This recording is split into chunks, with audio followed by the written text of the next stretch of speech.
Hey guys, it's Louise, and this is my recipe for meatloaf, the all-American classic. I call mine Meatloaf Bourguignon. It's my little fancy twist on it, and the reason I call it that is because I use all of the ingredients that you would use in a beef bourguignon. Kind of elevates it to the next level. I also cook this on the stovetop in a heavy bottom enameled cast iron pot. It just simmers away on the stove. It's almost like a loaf-sized giant meatball. And what you get is a red wine sauce at the end of cooking that acts as a beautiful glaze. This meatloaf has some fresh bread in it that gets soaked, so you want to start that first and set it aside and let it hang out while you start preparing everything else. The most important part of a meatloaf is the meat. I like to use a mixture of meat. I use ground beef, I use ground pork, and I use hot Italian sausage. I like to have a little bit of the pork in there because it adds a nice fat content to it. Ground beef on its own tends to dry out when you cook it. After you've got your meat in the bowl, I'm gonna crack some eggs in there. Then I'm gonna grate up an onion. I get some of the juices from that onion in there as well, and then I grate up the carrot. I like it in nice little fine pieces. It makes it super moist.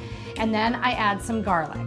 To that mixture, I add some Worcestershire sauce for a little bit of tangy kick, some parsley, and some parmesan, which gives it a nice salty flavor. At this point, you want to add some red pepper flakes for a little bit of a kick, some salt, and some pepper. So once you've got all those ingredients in there, it's time for the bread. You're going to take the bread out of the milk, squeeze out the excess, and add it to the bowl.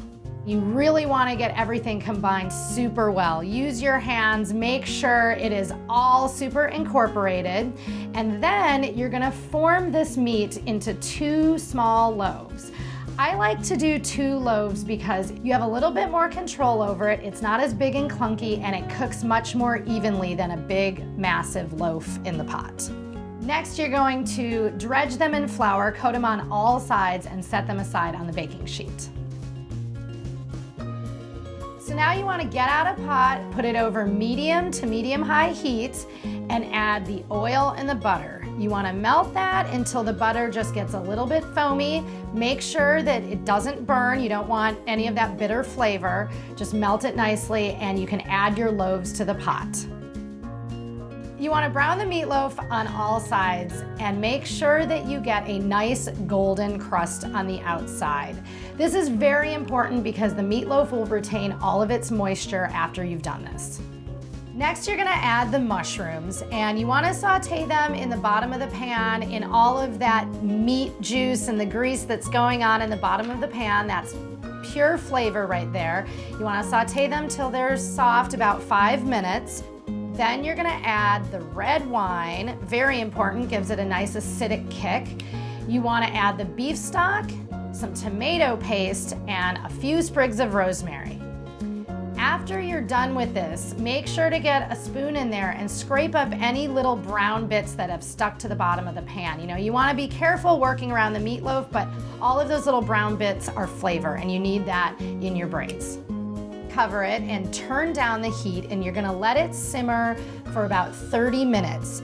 You also want to check the meatloaf about halfway through, say around the 15-minute mark. If the liquid looks like it's evaporated too much, go ahead and add a little bit more wine or some more stock. If you've already drank all the wine, you can even add some water. That's fine too. You just want to make sure that your cooking liquid is plentiful enough to continue to steam these meatloaves. Once your sauce is ready, you're gonna take the meatloaves and you're gonna put them on a nice big platter. You're gonna spoon the sauce over top and around the meatloaf. Then you're gonna garnish them with a little bit of parsley and some nice lemon wedges. And that's it. That is your meatloaf bourguignon. I think you should congratulate yourself and pour yourself a glass of wine. I think Julia Child would do that. You've made yourself a fancier version of an American classic that's super quick to make, and I think your family and friends will love it.